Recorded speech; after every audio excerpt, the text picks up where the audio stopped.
Beyond Vietnam, A Time to Break Silence, delivered by Martin Luther King Jr. on April 4th of 1967 at the Riverside Church in New York City. Mr. Chairman, ladies and gentlemen, I need not to pause how delighted I am to be here tonight, and how very delighted I am to see you expressing your concern about the issues that will be discussed tonight by turning out in such large numbers. I also want to say that I consider it a great honor to share this program with Dr. Bennett, Dr. Komaker, Rabbi Heschel, and some other distinguished leaders and personalities of our nation. And of course, it's always good to come back to Riverside Church. Over the last 8 years, I have had the privilege of preaching here almost every year in that period, and it is always a rich and rewarding experience to come to this great church and this great pulpit.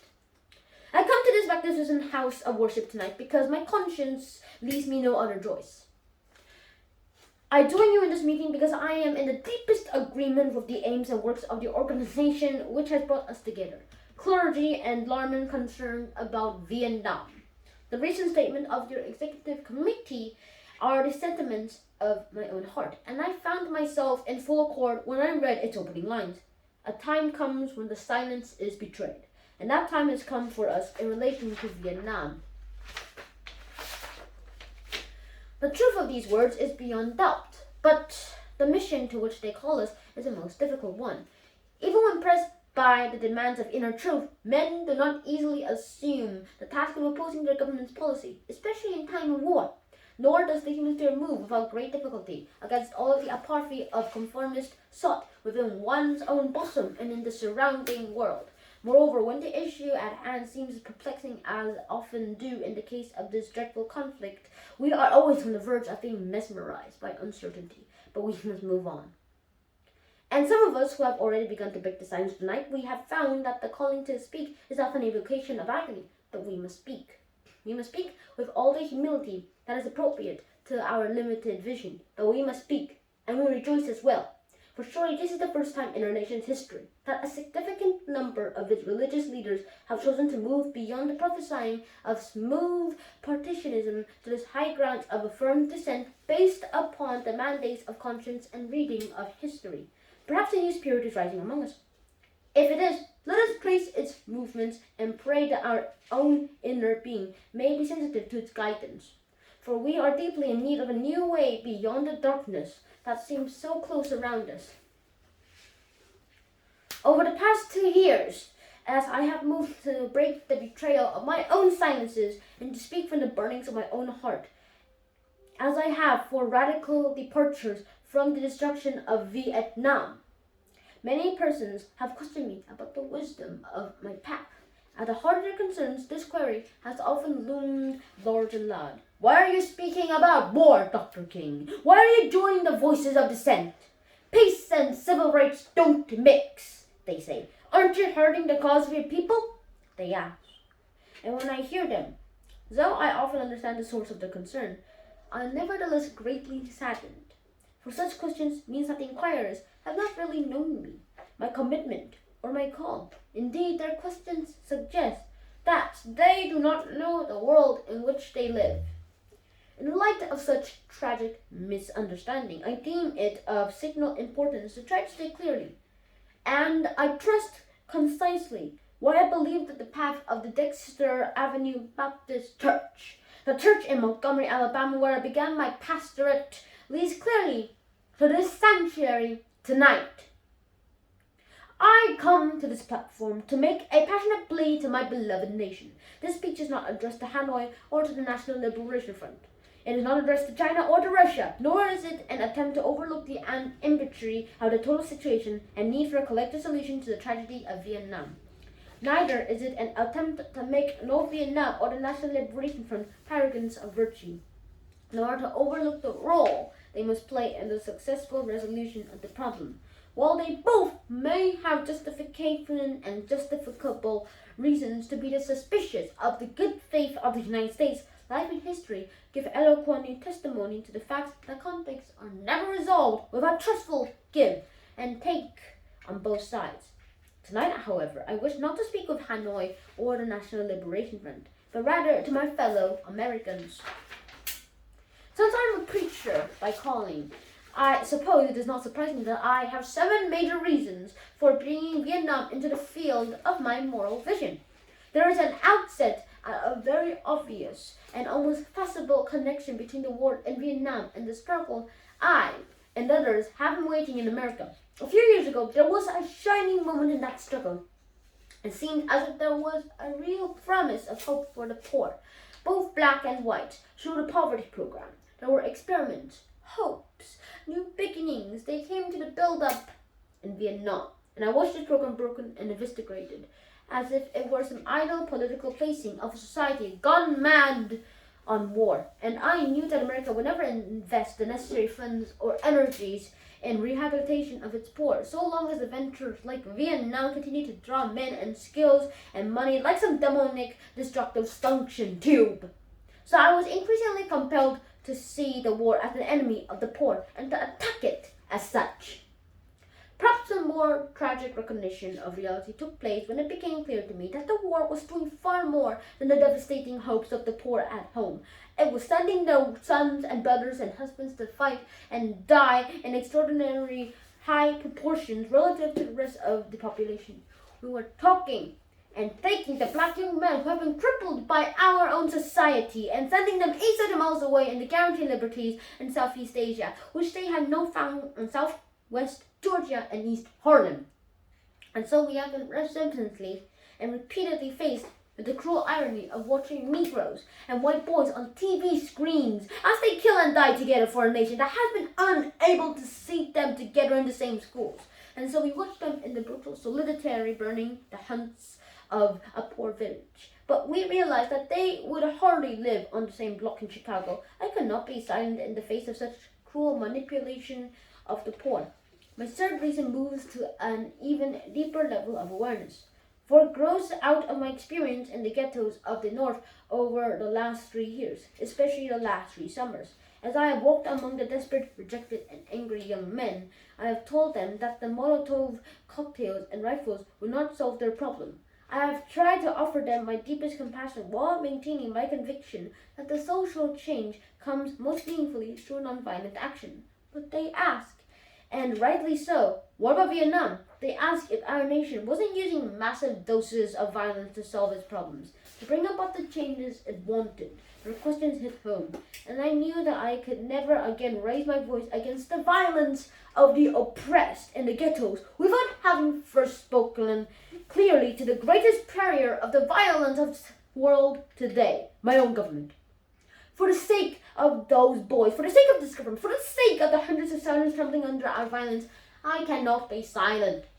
For those who ask the question, aren't you a civil rights leader and thereby mean to exclude me from the movement of peace? I have this further answer. In 1957, when a group of us formed the Southern Christian Leadership Conference, we chose our motto, to save the soul of America. We were convinced that we could not limit our vision to certain rights for black people, but insisted, affirmed the conviction that America would never be freed or saved from itself until the descendants of its slaves were loosed completely from the shackles they still wear. In a way, we were agreeing with Langston Hughes, that black bard of Harlem, who had written earlier, "Oh yes, I say it plain. America never was America to me, and yet I swear this oath, America will be." Now it should be incontestably clear that no one who has any concern for the integrity and life of America today can ignore the present war. If America's soul becomes totally poisoned, part of the autopsy must read Vietnam.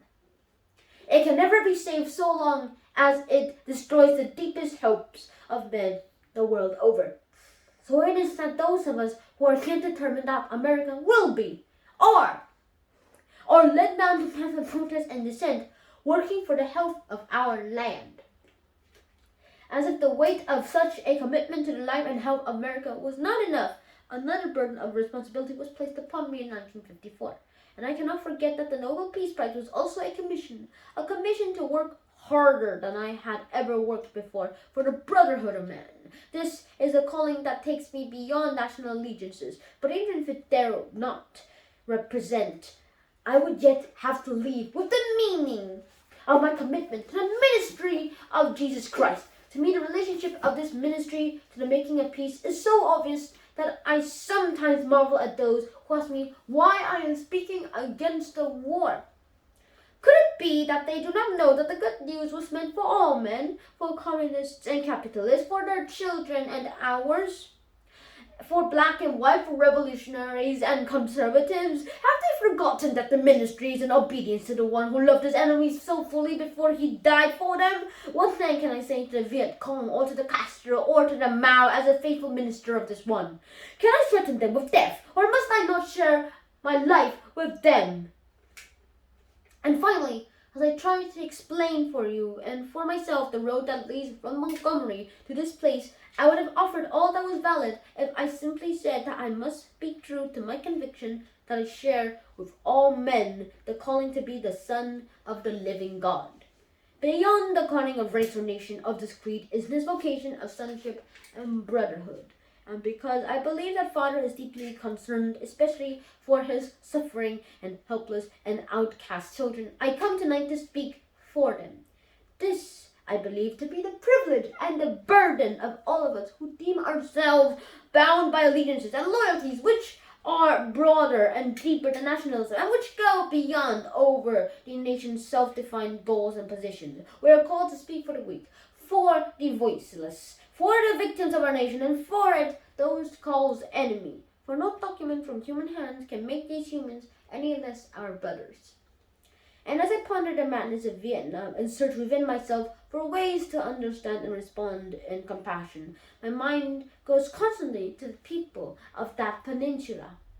I speak now not of the soldiers of each side, not of the ideologies of the Liberation Front, not of the junta in Saigon, but simply of the people who have been lying under the curse of war for almost 3 continuous decades now. I think of them too, because it is clear to me that there will be no meaningful solution there until some attempt is made to know them and hear their broken cries. They must see America as strange liberators. The Vietnamese people proclaimed their own independence in 1954. In 1945, rather, after a combined French and Japanese occupation and before the Communist Revolution in China. They were led by Ho Chi Minh. Even though they quoted the American Declaration of Independence in their own document of freedom, we refused to recognize them. Instead, we supported France in its reconquest of her former colony. Our government felt that the Vietnamese people were not ready for independence, and we again fell victim to the deadly Western arrogance that has poisoned the international atmosphere for so long. With that tragic decision, we rejected a revolutionary government seeking self-determination and a government that has not been established by China, for whom the Vietnamese have no great love, but by clearly indigenous forces that included some communists. For the peasants, this new government meant real land reform, one of the most important needs in their lives. For 9 years following 1945, we denied the people of the Vietnam the right of independence. For 9 years, we vigorously supported the French in their abortive effort to recolonize Vietnam. Before the end of the war, we were meeting 80% of the French war costs. Even before the French were defeated at Dien Bien Phu, they began to despair of their reckless action. But we did not. We encouraged them with our huge financial and military supplies to continue the war even after they had lost the will. Soon we have been paying almost the full cost of this tragic attempt at recolonization. After the French were defeated, it looked as if independence and land reform would come again through the Geneva Agreement.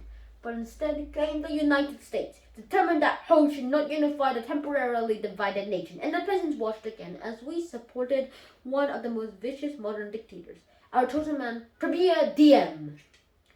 The peasants watched and cringed as Diem ruthlessly rooted out all of opposition, supported their extortionist landlords, and refused even to discuss reunification with the North.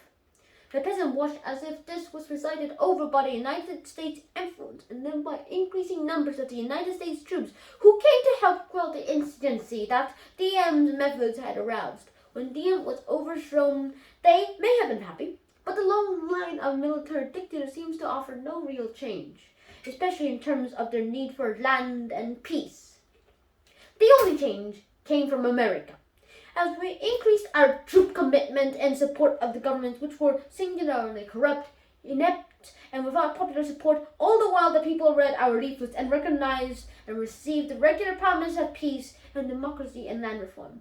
Now they languish under our bombs and consider us, not their fellow Vietnamese, the real enemy.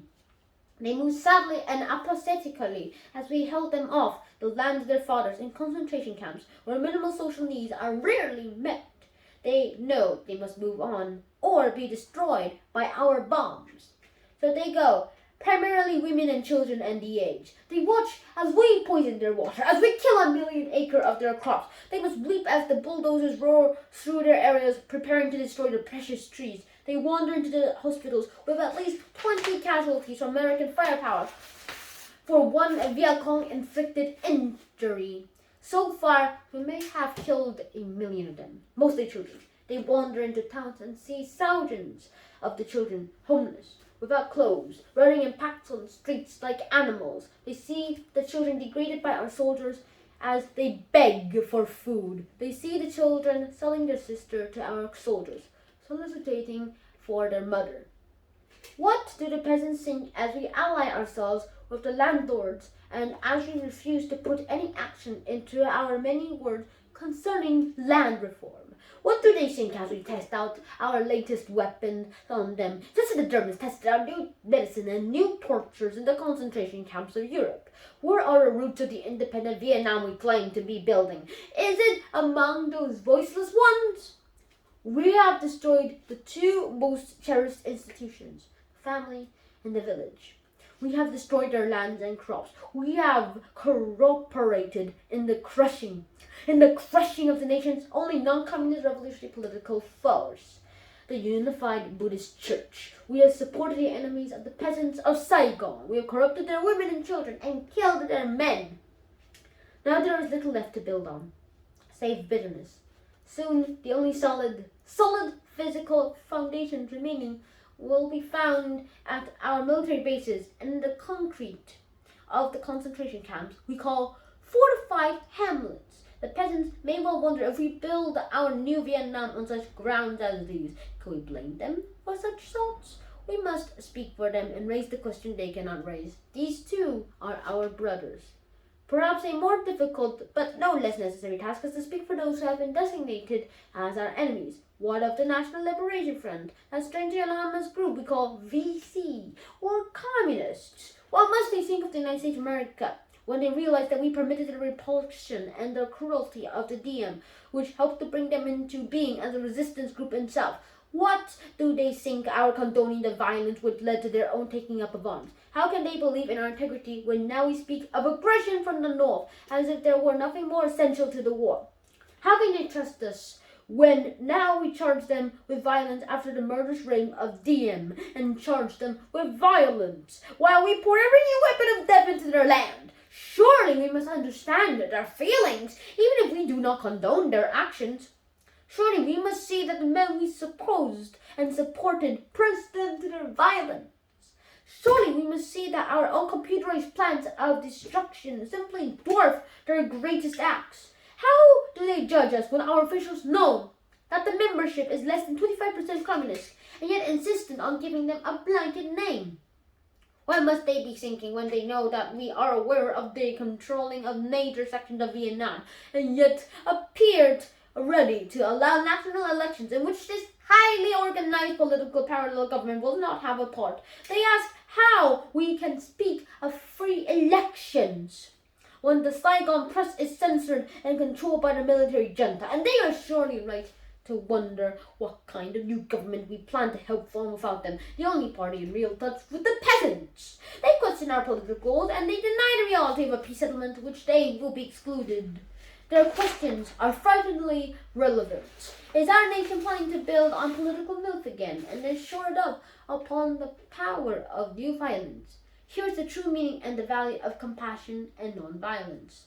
One helps us to see the enemy's point of view, to hear his questions, to know his awareness and assessment of ourselves. For from his view, we may indeed see the basic weakness of our own condition. And if we are mature, we may learn and grow and profit from the wisdom of the brothers who are called the opposition.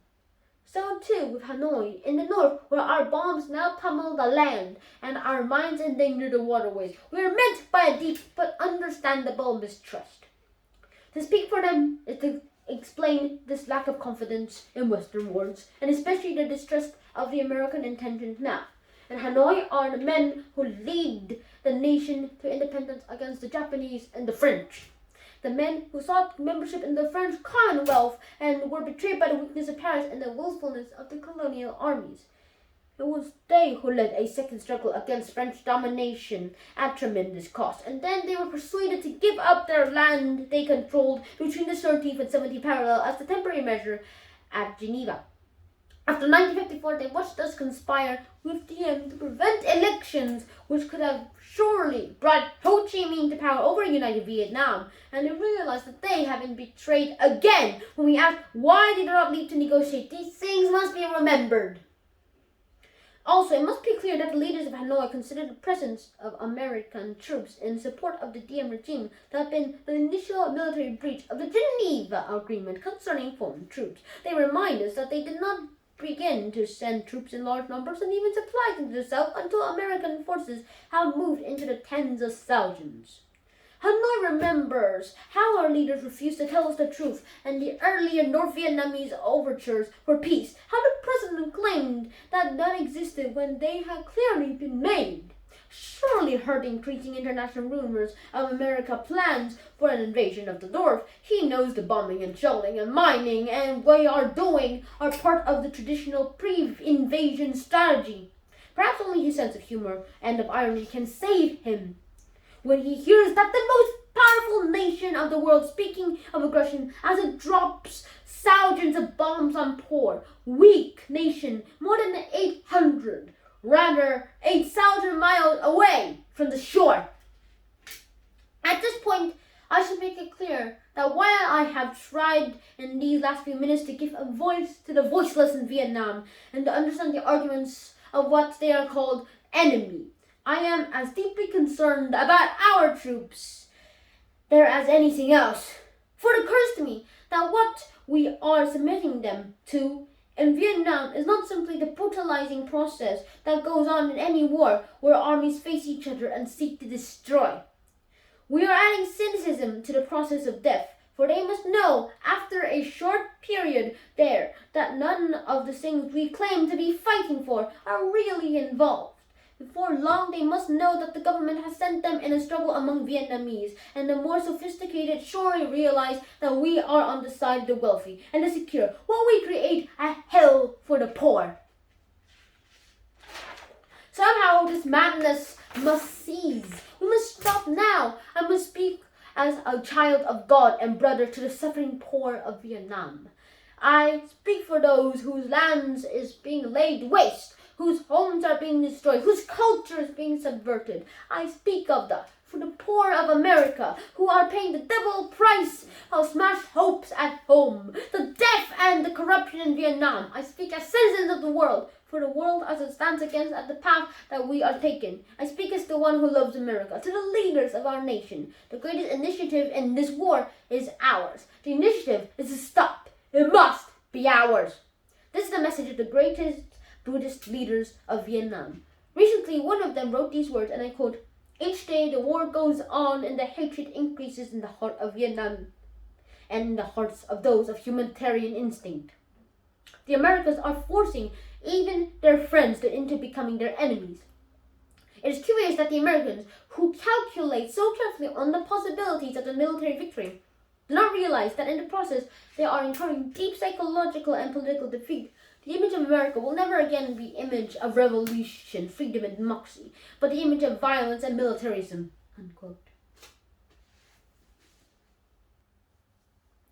If we continue, there will be no doubt in my mind and in the mind of the world that we have no honorable intentions in Vietnam. If we do not stop our war against the people of Vietnam immediately, the world will be left with no other alternative than to see this as some horrible, clumsy, and deadly game we have decided to play. The world now demands a maturity of America that we may not be able to achieve. It demands that we admit that we have been wrong from the beginning of our adventure in Vietnam and that we have been detrimental to the life of Vietnamese people. The situation is one in which we must be ready to turn sharply from our present ways. In order to atone for our sins and the errors of Vietnam, we should take the initiative in bringing a halt to this tragic war. I would like to suggest 5 concrete things that our government should do immediately to begin the long and difficult process of extricating ourselves from this nightmarish conflict. Number 1, end all bombing in North and South Vietnam. Number 2, declare a unilateral ceasefire in the hopes that such action will create the atmosphere for negotiation. 3, take immediate steps to prevent other battlegrounds in Southeast Asia by curtailing our military buildup in Thailand and our influence in Laos.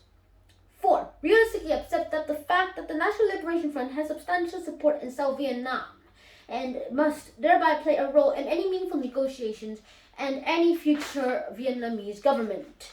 5, set a date that we will remove all foreign troops from Vietnam in accordance with the 1954 Geneva Agreement. Part of our ongoing commitment might well express itself in an offer to grant asylum to any Vietnamese who fears for his life under a new regime, which included the Liberation Front. Then we must make that what reparations we can do for the damage that we have done. We must be provided the medical aid that is badly needed and making it available in this country, if necessary. Meanwhile, we in the churches and synagogues have been continuing to task while we urge our government to disengage itself from these disgraceful commitments. We must continue to raise our voices and our lives if our nation persists in its persevere ways in Vietnam. We must be preparing to much actions, which words by seeking out every creative method of protest possible. As we counsel young men concerning military service, we must clarify for them our nation's role in Vietnam and challenge them with the alternative of conscientious objection. I am pleased to say that there is a path now chosen by more than 70 students at my own alma mater, Morehouse College, and I recommend it to all who find the American course in Vietnam a dishonorable and unjust one. Moreover, I would encourage all ministers of draft age to give up their ministerial exemptions and seek status as conscientious objectors. These are the times for real choice and not false ones. We are at the moment when our life must be placed on the line if our nation is to survive its own folly. Every man of humane convictions must decide on the protest that best suits his convictions, but we must all protest. Now there is something seductively tempting about stopping there and sending us all off on what in some circles has become a popular crusade against the war in Vietnam. I say we must enter that struggle, but I wish to go on now to say something even more disturbing. The war in Vietnam is but a system of far deeper malady within the American spirit, and if we ignore this sobering reality, we will find ourselves organizing clergy and laymen concerned committees for the next generation. They will be concerned about Guatemala and Peru. They will be concerned about Thailand and Cambodia. They will be concerned about Mozambique and South Africa. We will be marching for these and a dozen other names and attending rallies without end, unless there is a significant and profound change in American life and policy. And so such thoughts take us beyond Vietnam, but not beyond our calling as sons of the living God. In 1957, a sensitive American official overseas said that it seemed to him that our nation was on the wrong side of a world revolution. During the past 10 years, we have seen emerge a pattern of suppression, which has now been justified to persevere of the U.S. military advisors in Venezuela. This need to maintain social stability for our investments account for a counter-revolutionary action of American forces in Guatemala. It tells why American helicopters are being used against guerrillas in Cambodia and why American napalms and Green Beret forces have already been active against rebels in Peru. It is with such activity in mind that the words of the late John F. Kennedy come back to haunt us. 5 years ago, he said, "Those who make peaceful revolution impossible will make violent revolution inevitable, increasingly by choice or by accident. This is the role our nation has taken. The role of those who make a peaceful revolution impossible by refusing to give up their privileges and the pleasures that come from the immense profits of overseas investments." I'm convinced that if we are to get back on the right side of the world revolution, we as a nation must undergo a racial revolution of values. We must rapidly begin. We must rapidly begin the shift from a thing-oriented society to a person-oriented society. When machines and computers, profit motives, and property rights are considered more important than people, the giant triplets of racism, extreme materialism, and militarism are incapable of being conquered. A true revolution of values will soon cause us to question the fairness and justice of many of our past and present policies. On the one hand, we are called to play the good Samaritan on life's roadside, but that will only be an initial act. One day, we must come to see that the whole Jericho road must be transformed so that men and women will be constantly beaten and robbed as they make their journey on life's highway. True compassion is more than flinging a coin to a beggar. It comes to see that an edifice which produces beggars needs restructuring. A true revolution of values will soon look uneasily on the glaring contest and contrast of poverty and wealth. With righteous indignation, and will look across the seas and see individual capitalism of the West investing huge sums of money in Asia, Africa, and South America, only to take the profits out with no concern for the social betterment of the countries, and say, "This is not just." The Western arrogance of feeling that it has everything to teach others and nothing to learn from them is not just. A true revolution of values will be lay hand on the world order and say of war, "This way of settling difference is not just." This business of burning human beings with napalm, of filling our nation's homes with orphans and widows, of injecting poisonous drugs of hate into the veins of peoples doubly humane, of sending men home from the dark and bloody battlefields physically handicapped and physiologically deranged, cannot be reconciled with wisdom, justice, and love. A nation that continues year after year to spend more money on military defense than on programs of social uplift is approaching spiritual death. America, the richest and the most powerful nation in the world, can lead well the way in this revolution of values. There is nothing except a tragic death wish to prevent us from reordering our priorities so that the pursuit of peace will take precedence over the pursuit of war. There is nothing to keep us from molding a recalcitrant status quo with bruised hands until we have fashioned it into a brotherhood. The kind of positive revolution of values is our best defense against communism. War is not the answer. Communism will never be defeated by the use of atomic bombs or nuclear weapons. Let us not join those who shout war in those misguided passions, urge the United States to relinquish its participation in the United Nations. These are days which demand wise restraint and calm reasonableness. We must not engage in a negative anti-communism, rather in a positive thrust for democracy, realizing that our greatest defense against communism is to take offensive action in behalf of justice. We must, with positive action, seek to remove those conditions of poverty, insecurity, and injustice, which are the fertile soil in which the seed of communism grows and develops. These are revolutionary times. All over the globe, men are revolting on the old systems of exploitation and oppression.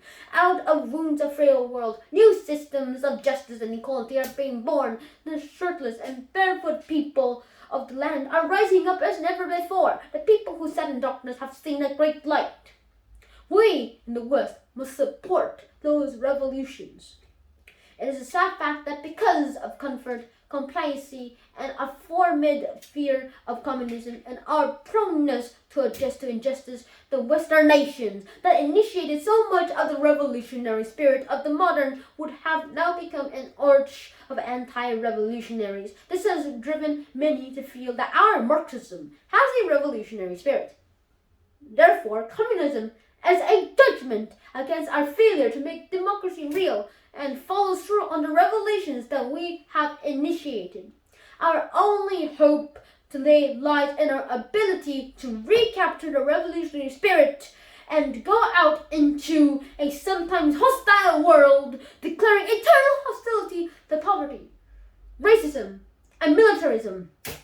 With this powerful commitment, we shall boldly challenge the status quo and unjust moves, and thereby speed the day when every valley shall be exalted, every mountain and shall be made low, and the crooked shall be made straight, and the rough places plain.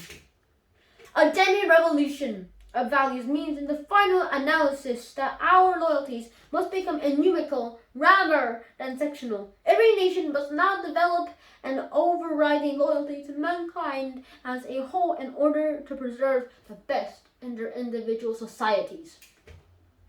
This call for a worldwide fellowship that lives neighborly, concerned beyond one's tribe, race, class, and nation is in reality a call for an all-embracing, and unconditional love for all of mankind. This oft misinterpreted concept, so readily dismissed by nationalists of the world as a weak and cowardly force, has now become an absolute necessity for the survival of man, when a force which is just an emotional bosh. I am speaking of that force which all of the great religions have seen as a supreme unifying principle of life. Love is somehow the key that unlocks the door which leads to ultimate reality.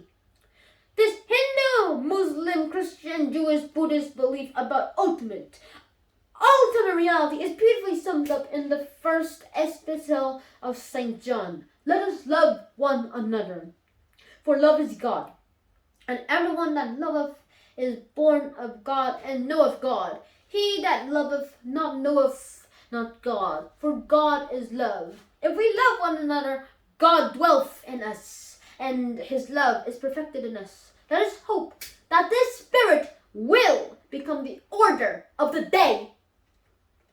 We can no longer afford to worship the God of hate or bow to the altar of restoration.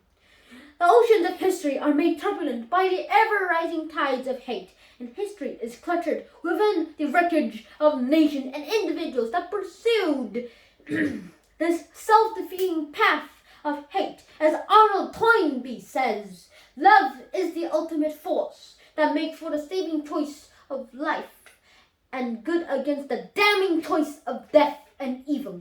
Therefore, the first hope in our inventory must be the hope that love is going to have the last word, unquote.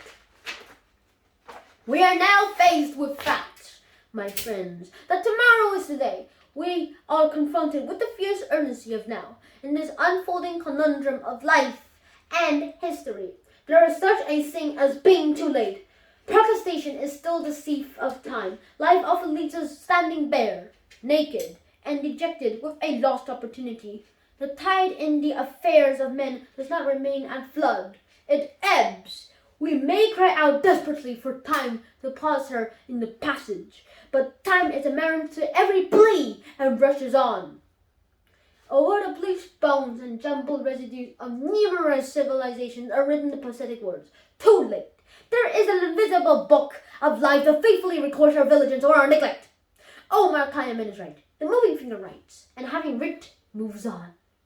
We still have a choice today. Non-violent coexistence or violent co-annihilation. We must move past indecision to action. We must find new ways to speak for peace in Vietnam and justice throughout the long, dark, and shameful corridors of time reserved for those who possess power without compassion, might without morality, and security without sight. Now let us begin. Now let us rededicate ourselves to the long and bitter but beautiful struggle for the new world. This is the calling of the sons of God, and our brothers wait eagerly for our response. Shall we say that the odds are too great? Shall we tell them that the struggle is too hard? Will our message be that the forces of America lie mutilate against their arrival as full men, and we send our deepest regrets? Or will there be another message of longing, of hope, of fidelity and yearnings, of commitment to their cause, whatever the cost? The choice is ours. And though we might prefer it otherwise, we must choose in this crucial moment of human history. As that noble bard of yesterday, James Russell Lowell, eloquently stated, "Once to every man and nation comes a moment to decide, in the strife of truth and falsehood for the good or evil side.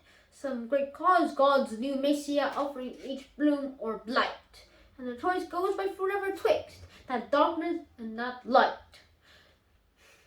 Though the cause of evil prosper, yes, 'tis truth alone is strong. Though her portions to be the scaffold, and upon the throne be wrong, yet that scaffold sways the future, and behind the dim unknown standeth God within the shadow, keeping watch above his own. And if we will make only the right choice, we will be able to transform this pending cosmic energy into a creative zone of peace. If we will make the right choice, we will be able to transform the dangling discords of our world into a beautiful symphony of brotherhood. If we will but make that right choice, we will be able to speed up that day all over America and all over the world when justice will roll down like waters and